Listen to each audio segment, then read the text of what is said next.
Donc, dans cette vidéo, je vais parler du transport membranaire. On a vu précédemment que la membrane est une bicouche lipidique et que l'objectif de la membrane, c'est de donner une limite entre l'intérieur puis l'extérieur de la cellule et l'intérieur et l'extérieur des organites. Mais si on se concentre sur l'action d'une membrane en particulier, ça s'applique aussi aux autres membranes, mais on va juste regarder la membrane plasmique. La membrane, elle agit pas seulement comme une limite.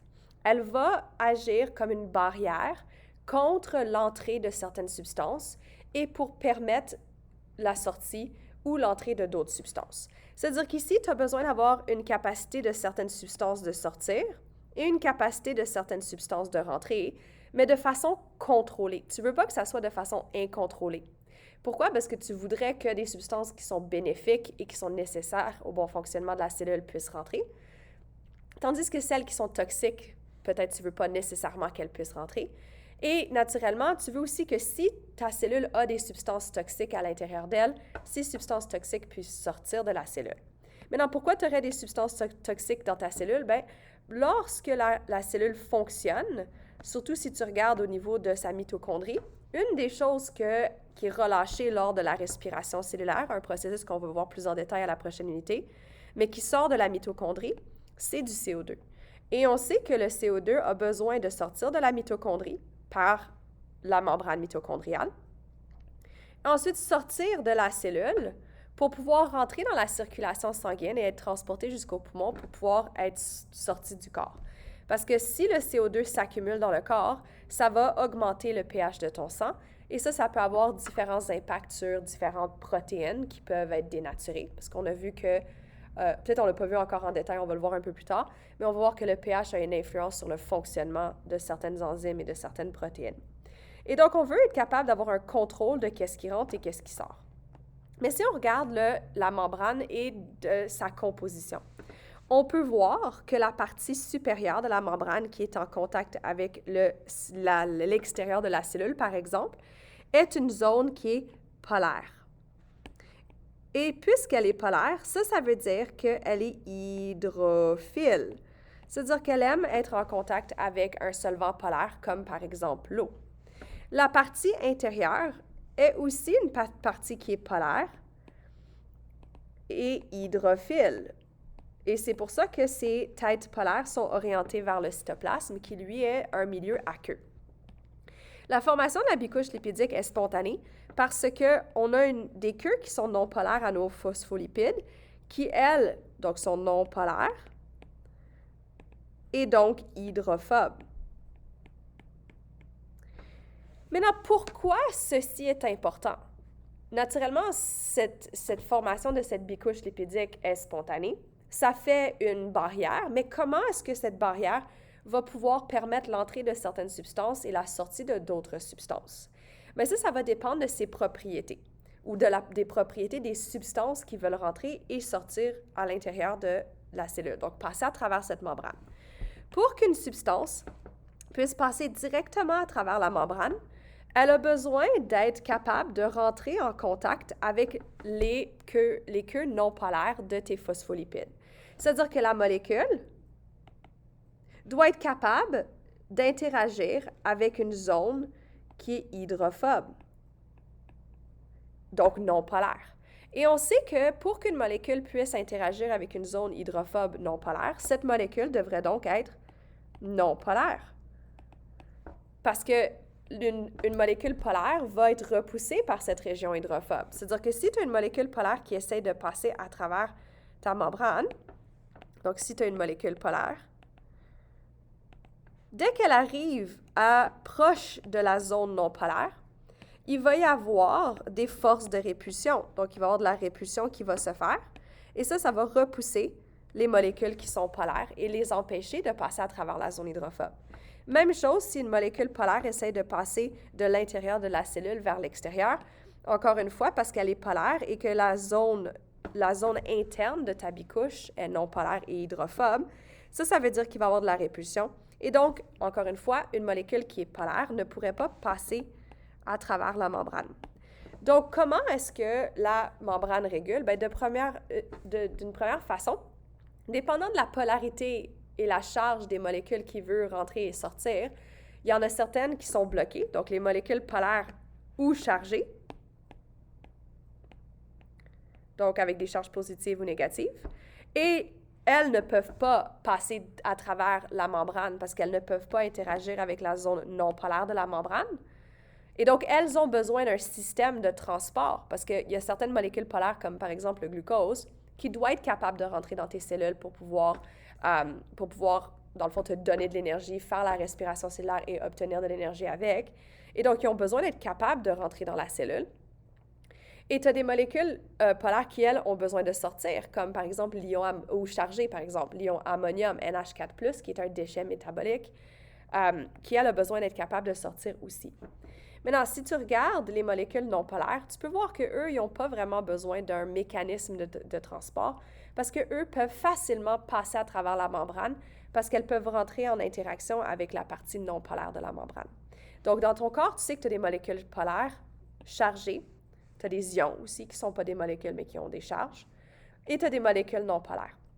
Et on va voir, dans le fond, aujourd'hui, comment toutes ces différentes molécules peuvent passer à travers la membrane ou non, dépendant des différentes circonstances.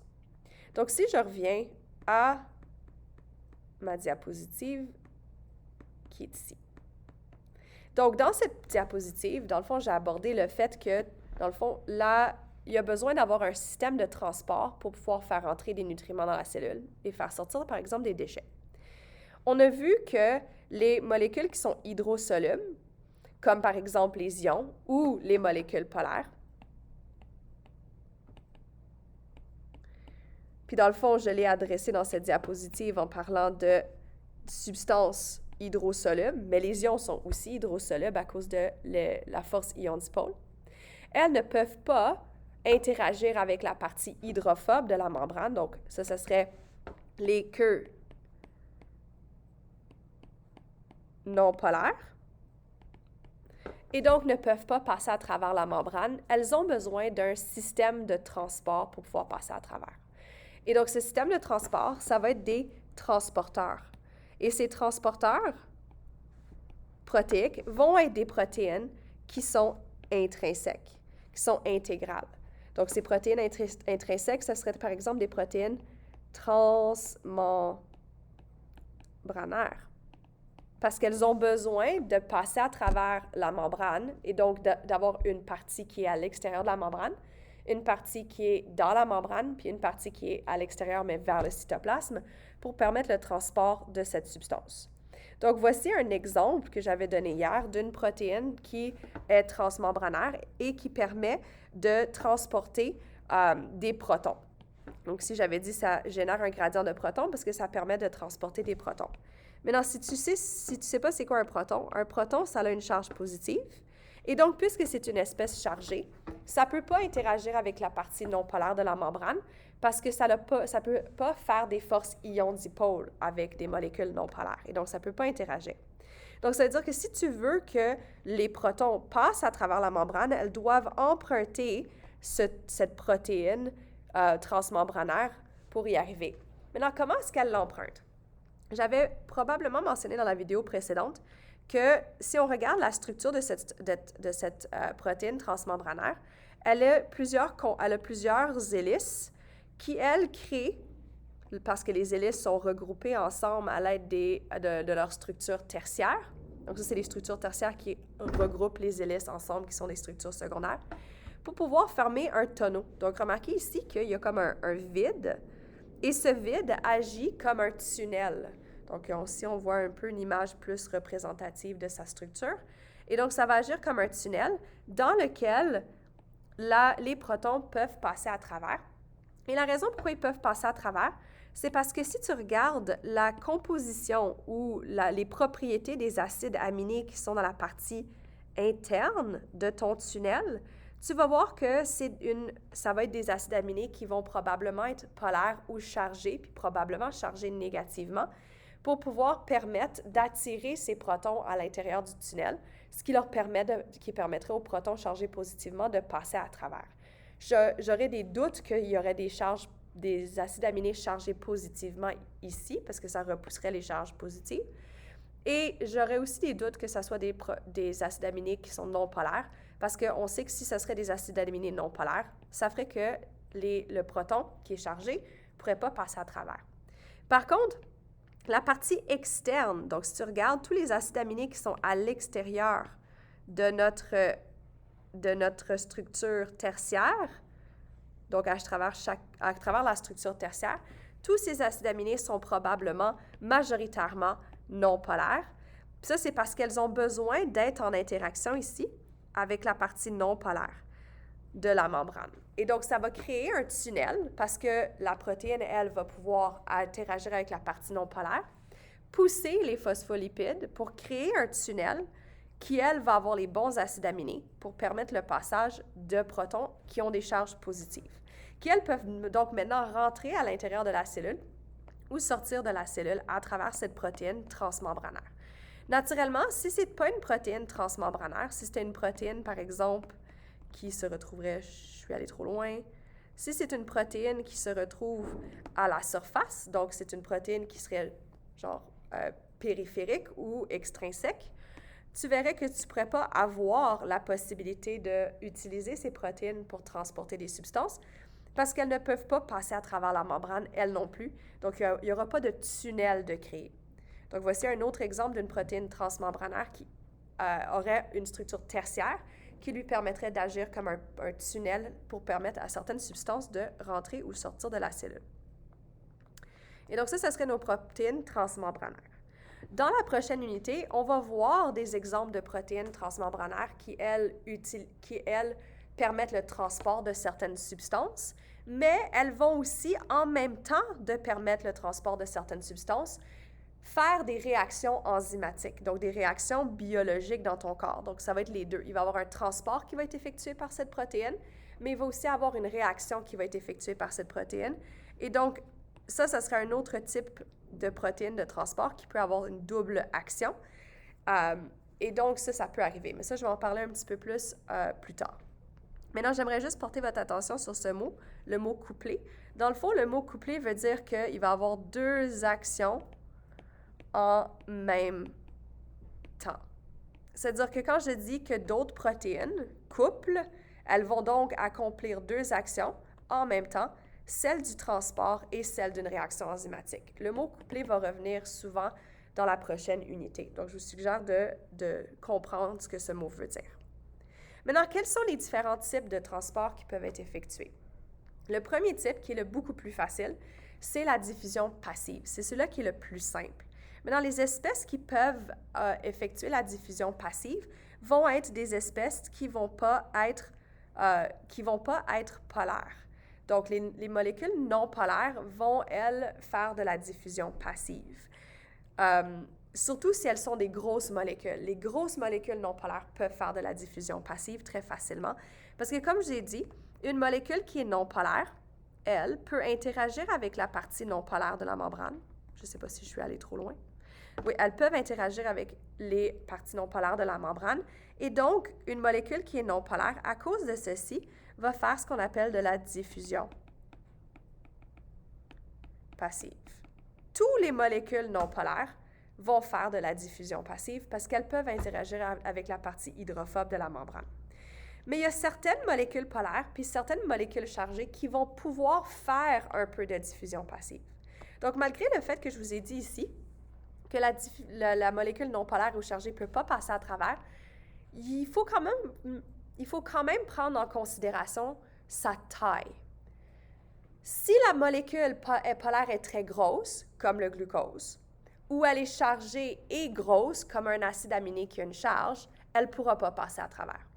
Mais si c'est des petits ions et des petites molécules polaires, comme par exemple l'eau, elles vont pouvoir passer à travers, mais pas très facilement. Ça ne va pas être très efficace. Il va y avoir un petit peu de molécules qui vont être capables de se faufiler ou quelques petits ions qui vont pouvoir se faufiler à un certain temps, mais pas en grande quantité, comme le pourraient faire les molécules non polaires. Elles peuvent le faire facilement en grande quantité, peu importe leur taille. Maintenant, pourquoi la taille est importante? Bien, comme je vous l'avais dit à la dernière leçon, les phospholipides ne sont pas attachés les uns aux autres. ils sont attirés par des forces d'attraction, des forces électrostatiques et aussi des liaisons hydrophobes, et des forces de dispersion de London, mais elles ne sont pas physiquement attachées. Je sais que dans ce schéma, on montre qu'il n'y a pas d'espace entre les têtes polaires, mais en réalité, il y a un petit peu d'espace entre les têtes polaires et un petit peu d'espace entre les queues non polaires. C'est-à-dire que si la molécule est très petite, donc si tu as une petite molécule qui est polaire, tout petite, je vais même peut-être la rendre encore plus petite que ça, cette petite molécule pourrait se trouver un chemin entre les têtes polaires, les queues non polaires, et être repoussée, mais minimalement par la partie non polaire de la membrane. Donc, il y a quand même une petite diffusion qui peut se faire si la molécule est polaire et très petite. Mais si la molécule est polaire et très grosse, ben, cette molécule ne peut pas se trouver un chemin, ne peut pas se faufiler, et donc serait définitivement incapable de passer à travers la partie non polaire de la membrane. Tandis qu'une molécule qui est non polaire, elle, peu importe sa taille, grosse ou petite, elle va être capable de passer à travers. Puis ça, c'est pas parce qu'elle va se faufiler, c'est qu'elle va ouvrir un espace et prendre de la place dans la partie non polaire parce qu'elle peut interagir avec cette partie non polaire et repousser les queues non polaires de la région. Donc ça serait des exemples de diffusion passive. Quand tu as une diffusion passive, tu n'as aucun recours, donc tu n'as pas recours à un système ou des molécules de transport. C'est-à-dire que ça se fait juste en passant soit en se faufilant entre les phospholipides de la membrane, comme certaines molécules polaires et des ions qui sont très petits. Comme je l'ai dit, ce n'est pas très efficace, ce n'est pas une très grande quantité d'ions et de molécules qui vont pouvoir passer. Mais elles peuvent quand même passer un petit peu. Et là, tu as les molécules qui sont non polaires, qui, elles, peu importe leur taille, peuvent passer à travers parce qu'elles peuvent, déplacer les phospholipides à leur guise et passer à travers. Et donc, eux ne se servent pas de mécanismes de transport. Maintenant, lorsque tu as la diffusion passive d'une espèce non chargée à travers de la membrane, c'est-à-dire que ce serait une petite molécule polaire ou n'importe quelle molécule non polaire, le transport va dépendre que de la concentration. C'est-à-dire que ça va être la concentration d'un côté de la membrane par rapport à l'autre côté de la membrane qui va déterminer dans quel sens le transport va se faire. Tandis que si c'est des petits ions qui sont chargés, eux vont être influencés par la concentration, mais ils vont aussi être influencés par les charges et la distribution des charges. Donc, pour l'expliquer, je vais utiliser ces deux images. Donc, ici, on a des espèces non chargées. Donc, les espèces non chargées, ça peut être soit, comme je l'ai dit, des très petites molécules polaires ou n'importe quelle molécule non polaire. Elles vont faire la diffusion passive, toujours d'un milieu qui est plus concentré. Donc, on remarque ici que ça, c'est plus concentré. Plus concentré en quoi? Plus concentré en la molécule qui est transportée, vers un milieu qui est moins concentré,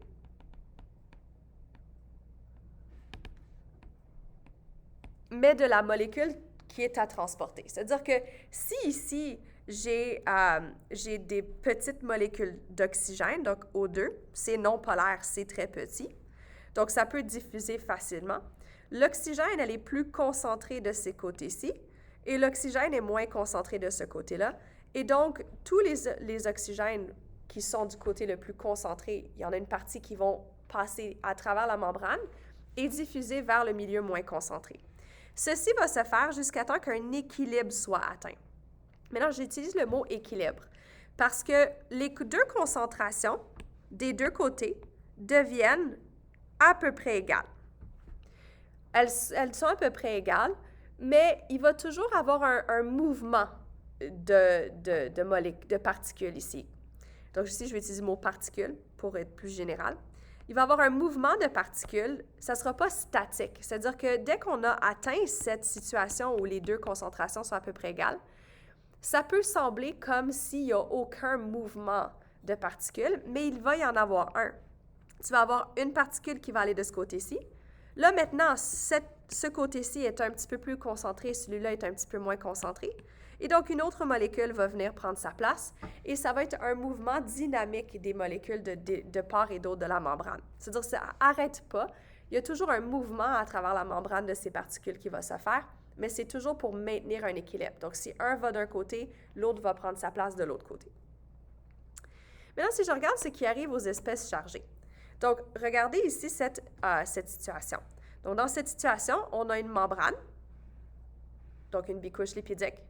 On voit que de ce côté-ci de la membrane, là, il y a des particules qui sont chargées négativement. Probablement parce que l'intérieur, les phospholipides qui sont à l'intérieur de la membrane, eux vont avoir des charges négatives, tandis que les phospholipides à l'extérieur de la membrane ont probablement une charge positive. On a vu dans la dernière leçon dans laquelle on s'est vu que les phospholipides peuvent avoir différentes particularités. Et une de celles-là, ça peut être est-ce qu'elles ont des charges positives ou négatives associées à leur groupement phosphate. Et donc ici, on a une distribution inégale des charges des deux côtés de la membrane. Et ça va avoir une influence sur le mouvement des ions. Donc ici, pourquoi est-ce que les ions peuvent diffuser à travers la membrane? Mais c'est parce que c'est des petits ions. Donc c'est un atome qui a gagné des électrons ou un atome qui a perdu des électrons. C'est pas très gros. Et donc, il y a une certaine capacité de ces ions-là de diffuser à travers la membrane. Et quand ils vont le faire, ils vont suivre leur gradient de concentration. Donc, remarquez ici qu'il y a plus de chlore de ce côté-ci, il y en a moins de ce côté-là. Donc, normalement, tu devrais voir que le chlore veuille rentrer à l'intérieur de la cellule. Ça va le faire, mais il va y avoir un autre phénomène qui va limiter combien de chlore va pouvoir entrer. Ce qui va limiter combien de chlore va pouvoir entrer, c'est le fait qu'il y a autant de charges négatives. Puis on sait que négatif et négatif se repoussent. C'est-à-dire que malgré le fait que la concentration, le gradient de concentration, donc on appelle ça un gradient de concentration quand c'est plus concentré d'un côté et moins concentré d'un autre, le gradient de concentration, donc on va appeler ça un gradient de concentration. Le gradient de concentration va vouloir pousser les ions chlorure à travers la membrane du côté plus concentré vers le côté moins concentré. Mais on va voir qu'en réalité, il va y avoir une quantité limitée d'ions chlorure qui vont passer à travers. Ça, c'est parce qu'elles ont aussi l'influence des charges qui repoussent les ions qui voudraient passer à travers. Parce que négatif repousse négatif. Et donc, il va y avoir deux effets. Celui-là de la concentration et aussi celui-là des charges qui va déterminer combien ou dans quelle direction des espèces chargées vont pouvoir traverser. Même chose pour les ions potassium de ce côté-ci. On voit que les ions potassium sont plus concentrés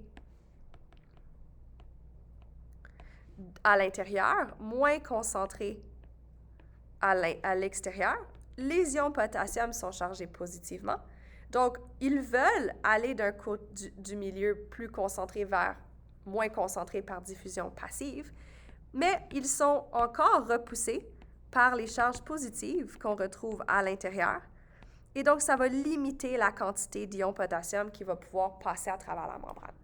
Donc, quand tu as une espèce qui est non chargée, la seule chose qui détermine dans quelle direction le transport va se faire, c'est toujours de plus concentré à moins concentré, jusqu'à temps qu'on atteigne un équilibre qui est dynamique. Tandis que quand tu as des espèces chargées qui font de la diffusion passive, tu vas avoir deux facteurs qui influencent le mouvement des particules à travers la membrane. Tu vas avoir le gradient de concentration. Donc, le gradient de concentration va toujours faire que l'espèce va vouloir aller du milieu plus concentré à moins concentré. Mais s'il y a des charges, les charges peuvent aussi repousser les ions si elles sont de même charge. Donc ici, c'est repoussé. Mais s'ils étaient de charges opposées, donc imaginez qu'il y avait beaucoup de charges positives à l'intérieur, bien ça tirerait encore plus les charges négatives. Donc, ça peut être un effet de répulsion, mais aussi un effet d'attraction. Un exemple de diffusion passive, qui est un exemple assez spécifique, c'est l'osmose. Donc, quand on parle d'osmose, on parle de la diffusion d'une espèce en particulier. Donc, c'est toujours la diffusion passive de l'eau. Donc, diffusion passive de l'eau uniquement. Donc, c'est juste l'eau quand on parle d'osmose. On ne parle pas d'osmose pour d'autres types de diffusion. L'eau est polaire. Donc, oui, je suis d'accord avec toi que si jamais tu te poses la question, ben, c'est polaire. Mais la raison pourquoi ça peut faire la diffusion passive, c'est que c'est très petit.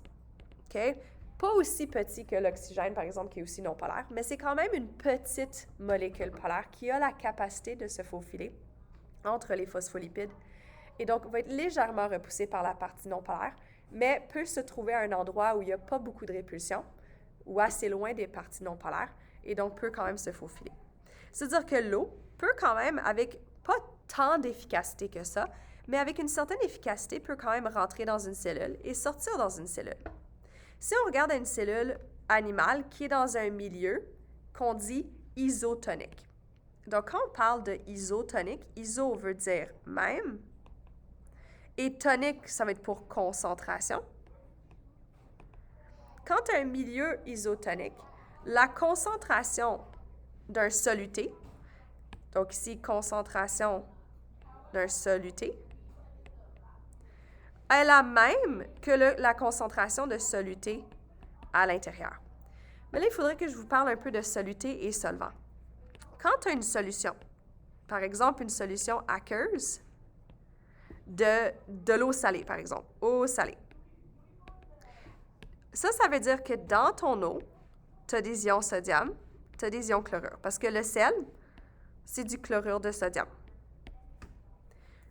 Tu vas avoir une certaine concentration d'ions sodium et une certaine concentration d'ions chlorure. Ça, c'est le soluté. L'eau elle-même, c'est le solvant. L'eau, c'est le solvant. C'est-à-dire qu'ici, oui, on parle du mouvement de l'eau, mais le mouvement de l'eau est influencé par la concentration des solutés. Donc ça serait un exemple de soluté à l'intérieur puis à l'extérieur. Okay?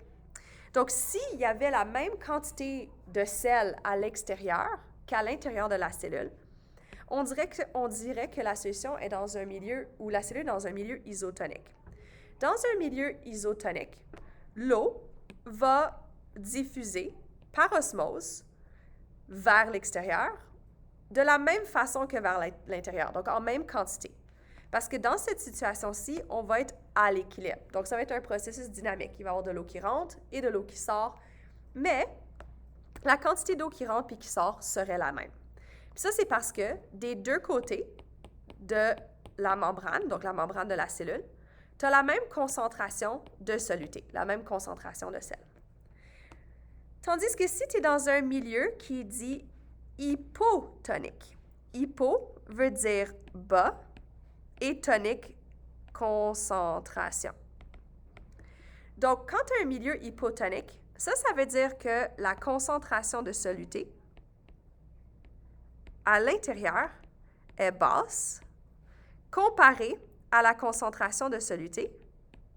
Donc, les crochets, c'est un symbole pour dire concentration, qui est haute. C'est-à-dire que non, c'est l'inverse. Oups. Excusez-moi. L'inverse. Haute et basse. C'est-à-dire que quand on parle de hypo, on parle de le fait que la soluté à l'extérieur de la cellule est basse. Parce que la concentration de soluté est basse à l'extérieur et haute à l'intérieur, l'eau va vouloir entrer en plus grande quantité qu'en sortir. Donc, remarquez qu'il y a plus d'eau qui entre. Donc, plus d'eau entre que sort. Il y a un petit peu d'eau qui sort parce que c'est quand même un système dynamique, mais il y a beaucoup plus d'eau qui entre. Maintenant, pourquoi le fait que la quantité de soluté est haute à l'intérieur fait que l'eau entre? C'est parce que l'objectif ici, c'est de faire que les concentrations soient égales. Et donc, pour égaliser les concentrations, donc c'est l'objectif pour égaliser les concentrations de soluté. Et pour faire ça, on doit diluer l'intérieur.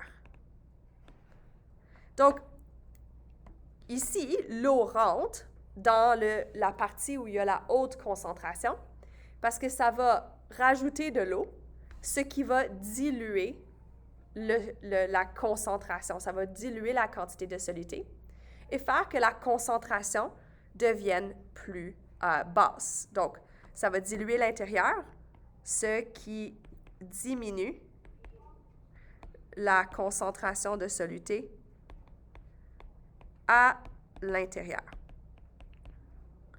Et ça va essayer de diminuer la concentration de soluté à l'intérieur jusqu'à temps que les concentrations de soluté soient égales. Mais, dans ce cas-ci, ça n'a pas été capable de l'atteindre parce que ça l'a fait exploser la cellule. Il y a trop d'eau qui est rentrée, puis ça a augmenté le volume à l'intérieur de la cellule jusqu'au point où la membrane n'était plus capable de contenir le cytoplasme et l'eau à l'intérieur. Et donc, ça l'a fait exploser la cellule, ça l'a brisé la membrane, et donc ça l'a fait éclater la cellule. Le mot éclater, quand on parle d'une cellule qui éclate, on va parler de lyse. Donc, quand on parle de la lyse cellulaire, on dit que ça veut dire que la cellule a éclaté. Un autre mot de vocabulaire qu'il faudrait peut-être mettre dans son vocabulaire ou dans son registre. Donc, lyse et éclater veut dire la même chose. Maintenant, si on met la cellule dans un milieu qui est hypertonique, donc hyper veut dire trop, et tonique, concentré.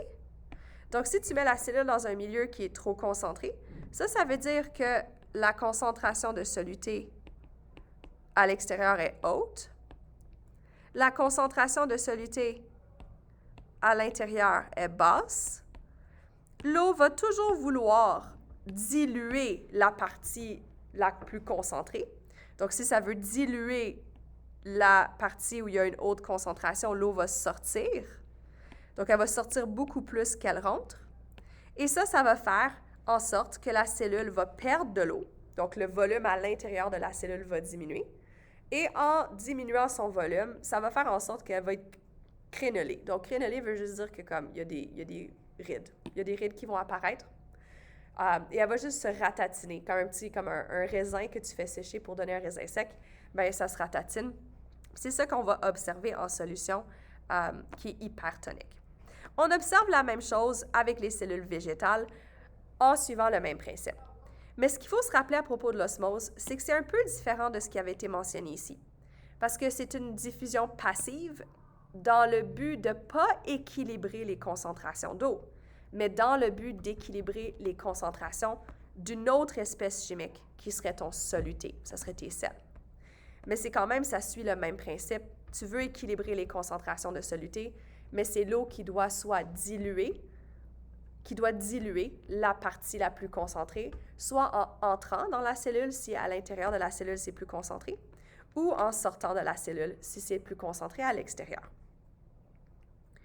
Un exemple de diffusion passive que vous n'avez peut-être pas réalisé était de la diffusion passive, c'est les échanges gazeux qui se passent à l'intérieur de tes poumons. Donc, dans tes poumons, tu as naturellement des alvéoles. Donc, vous avez vu ça en 11e année. Tu as des poumons. À l'intérieur de tes poumons, il y a la trachée qui va vers des alvéoles. Autour des alvéoles, tu vas avoir beaucoup de vaisseaux sanguins qui le tapissent. Et c'est là où les échanges gazeux vont se faire. Maintenant, comment est-ce qu'ils vont se faire? Ils vont se faire parce que et en suivant la diffusion passive. Donc, remarquez que le CO2 est une molécule non polaire. Maintenant, pour ceux qui ne savent pas, CO2, la structure de Lewis ressemble à ceci. C'est linéaire, donc 180 degrés, et donc jamais polaire, d'après ce qu'on a vu. même si la liaison est polaire. L'oxygène facile, on peut définitivement dire que c'est non polaire parce que c'est une molécule diatomique. Donc, ces deux espèces sont des espèces chimiques qui sont petites et non polaires. Et donc peuvent diffuser très facilement à travers la membrane à l'aide de la diffusion passive. Puis on sait que la diffusion passive va toujours d'un milieu plus concentré à moins concentré.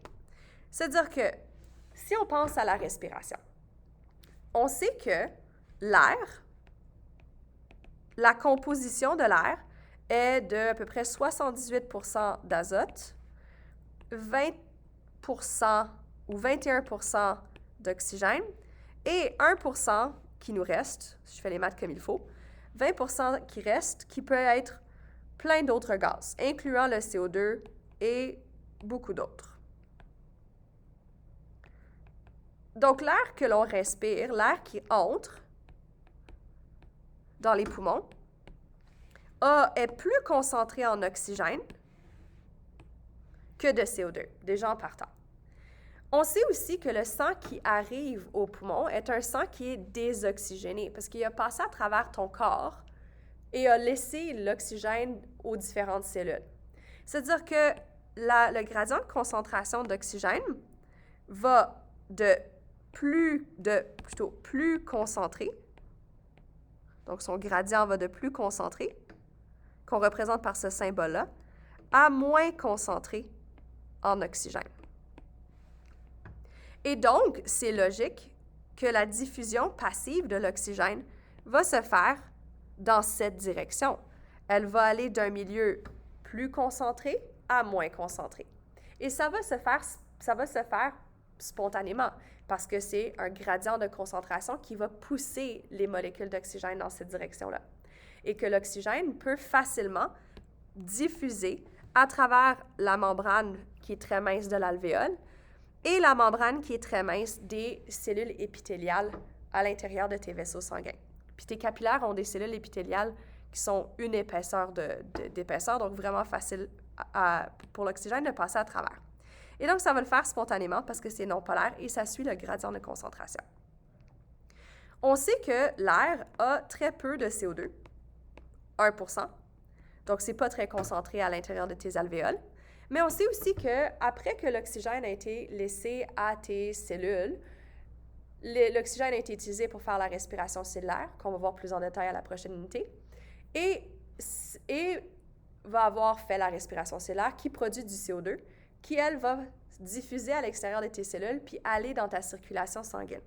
C'est-à-dire que le sang qui est désoxygéné, qui se rend à tes poumons, lui va être pauvre en oxygène, mais il va être riche en dioxyde de carbone. Donc ici, si on regarde le gradient de concentration, plus concentré en CO2, vers moins concentré en CO2.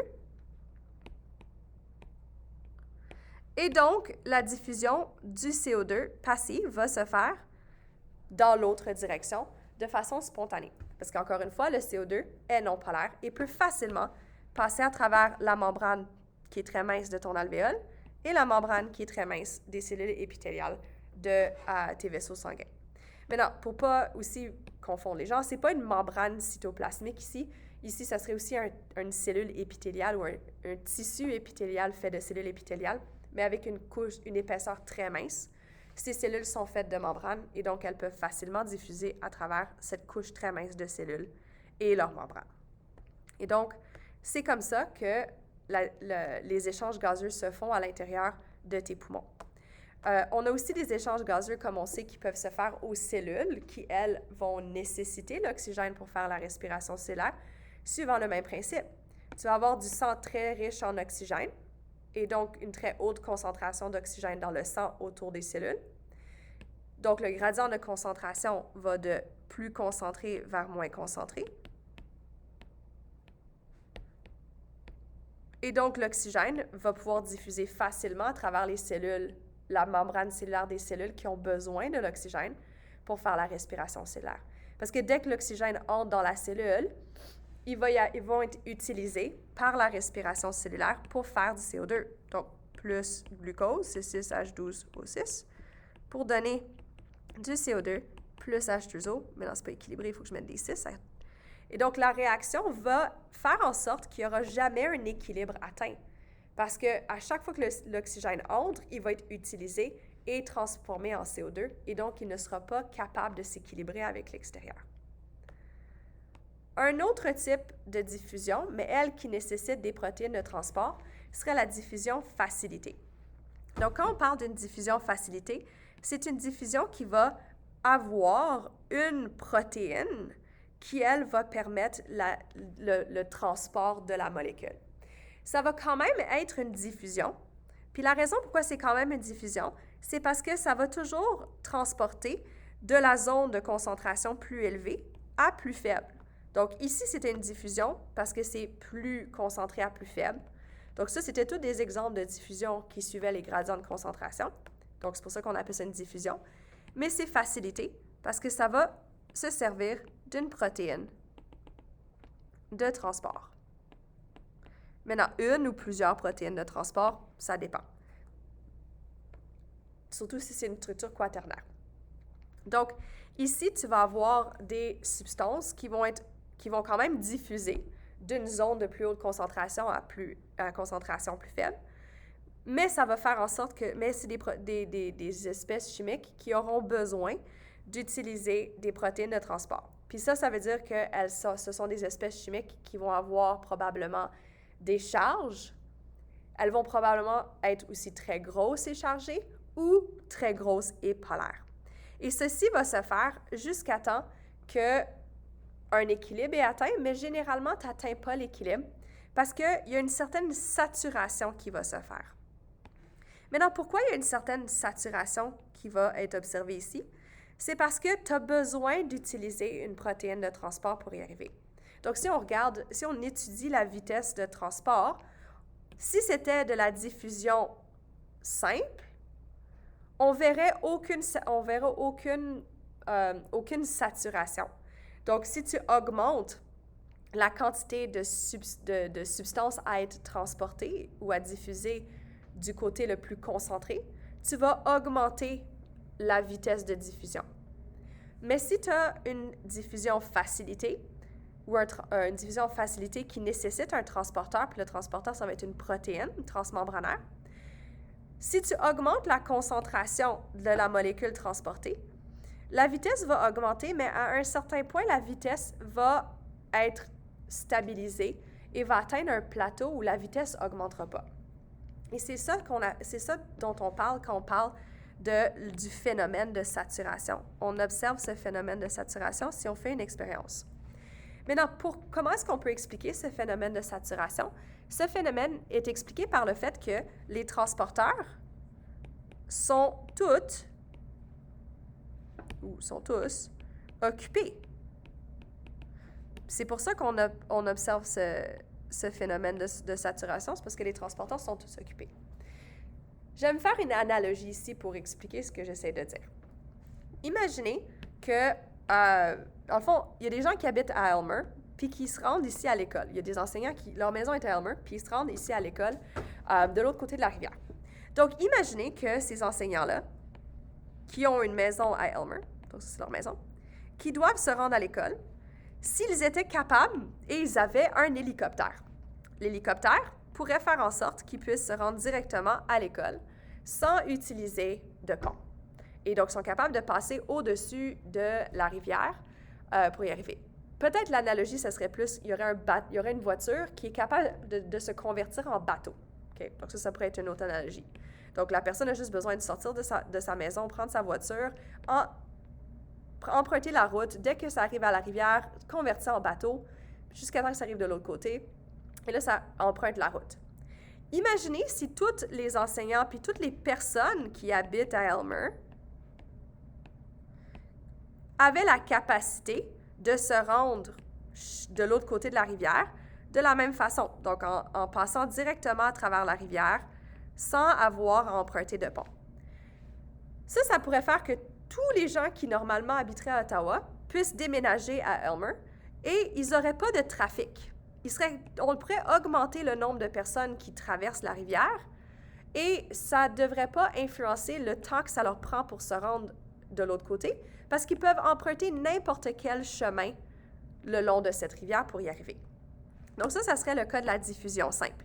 Donc, augmenter le nombre de substances à transporter, donc de personnes, ne va pas ralentir la vitesse de transport. La vitesse va juste continuer à augmenter. Il y a de plus en plus de personnes qui peuvent diffuser à travers et qui peuvent passer la rivière. Mais malheureusement, ce n'est pas le cas. Et on doit emprunter des ponts. Puis il n'y en a pas beaucoup de ponts pour traverser la rivière. Donc, il y a quelques choix. Moi, je vais en donner 2. Et donc, si tu as juste une personne qui a besoin d'emprunter le pont, donc tu as juste une substance à être transportée, là, il n'y a pas de problème. Si tu as 2 personnes, encore pas de problème. S'il y a 3 personnes, bon, encore pas de problème. Mais éventuellement, il arrive à un certain point qu'il y a tellement de personnes qui essaient de traverser la rivière que là, tu te retrouves avec un embouteillage, en anglais « traffic jam ».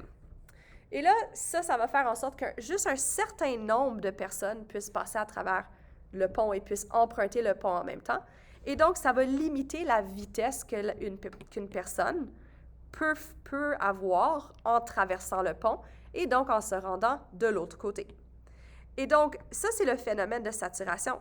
Puisque c'est des espèces chimiques qui doivent emprunter des protéines pour traverser la membrane, quand il n'y en a pas beaucoup qui doivent être transportées, c'est pas grave parce qu'elles peuvent juste emprunter le pont.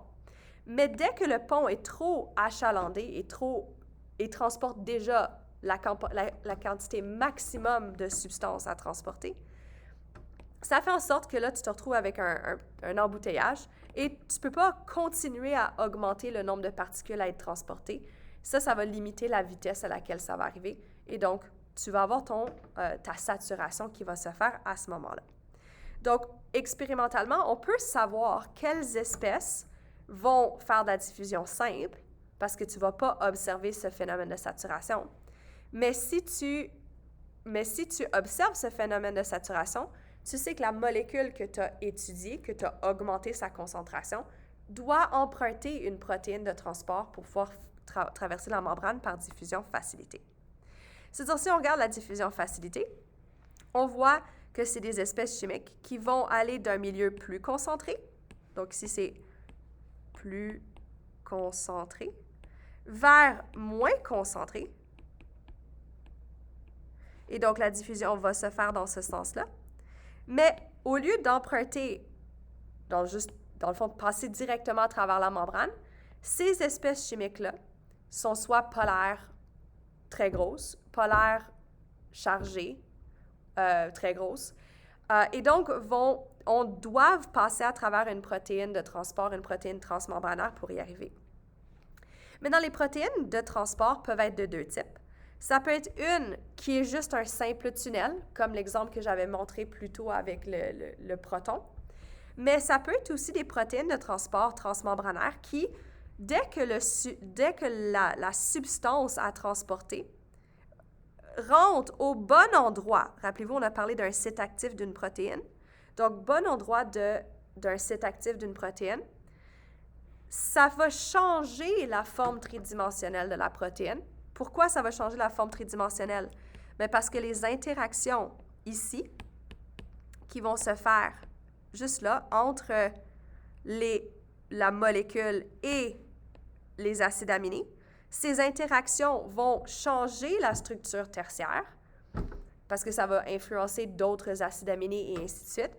Et ça va changer la structure tertiaire de la protéine de telle façon à ce que maintenant, la substance à transporter se trouve de l'autre côté. Et dès que ça se retrouve de l'autre côté, la substance peut être relâchée dans le milieu intérieur. C'est-à-dire que les protéines de transport ne sont pas juste des tunnels, ça peut être des tunnels, ou ça peut être des structures qui, elles, sont très spécifiques à la molécule qu'elles transportent. Parce que si cette molécule n'a pas la bonne forme, donc n'a pas les bons groupements fonctionnels, par exemple celle-ci, dès que celle-ci rentre à l'intérieur du site de reconnaissance de la protéine, les interactions qui sont nécessaires pour pouvoir changer la structure tridimensionnelle ne se font pas, et donc la protéine ne peut pas changer de forme et ne pourra pas transporter la substance. C'est-à-dire que ces protéines de transport sont beaucoup plus spécifiques pour le type de molécules qu'elles peuvent transporter à cause des interactions qu'elles doivent avoir avec la molécule pour pouvoir changer de structure tridimensionnelle et, dans le fond, permettre le transport de la molécule. Tandis que ceux qui sont en tonneau, ceux qui font juste faire un tunnel, vont être un peu moins spécifiques. Ils ont quand même une certaine spécificité, mais ils sont un peu moins spécifiques. Puis ça, c'est parce qu'elles ne changent pas de forme tridimensionnelle. Elles sont un peu spécifiques parce que la partie intérieure de ton tunnel doit avoir les bonnes propriétés pour la substance transportée. Comme je l'avais mentionné avec le transporteur à protons. Avant de parler du transport actif, je vais arrêter la vidéo ici, puis il va y avoir une autre vidéo pour le transport actif bientôt.